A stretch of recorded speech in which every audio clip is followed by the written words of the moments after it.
নেশা দ্রব্য দুর্নীতি চলবে না। নারায়ে তাকবীর। আসসালামু আলাইকুম প্রিয় দর্শকবৃন্দ, আজকে আমরা কিন্তু চলে আসছি জালকাঠি নেসারাবাদের 2 দিনব্যাপী মাহফিলের। আজকে শুক্রবার প্রথম দিন এবং আগামীকাল হলো শেষ দিন।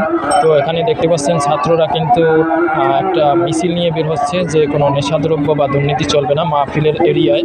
তারা কিন্তু মাহফিলকে সুন্দরভাবে পরিচালনা করার জন্য সবার সহযোগিতা এবং সবার কাছে জানানোর জন্য এই মিছিলটা নিয়ে বের হয়েছেন জুমার নামাজের আগে। দূর দূরান্ত থেকে কিন্তু ইসলাম প্রিয় প্রাণপ্রিয় মুসল্লিরা কিন্তু খুব আনাগোনা দেখা যাচ্ছে। সিরিয়াল অনুযায়ী সবাই কিন্তু আসতেছে এখানে। তো সবার একটাই টার্গেট যে আজকে শুক্রবার দিন হুজুরের বাড়ি জুমার নামাজ আদায় করবেন, এই নিয়ত করেও অনেকে আগে আগে চলে আসছেন। তো সবাই কিন্তু প্যান্ডেলের দিকে যাচ্ছেন, ওই যে দেখতেছেন। তো ইনশাল্লাহ যারা যারা মাহফিলে আসার সুযোগ আছে এবং আসতে চান সবাই কিন্তু চলে আসবেন।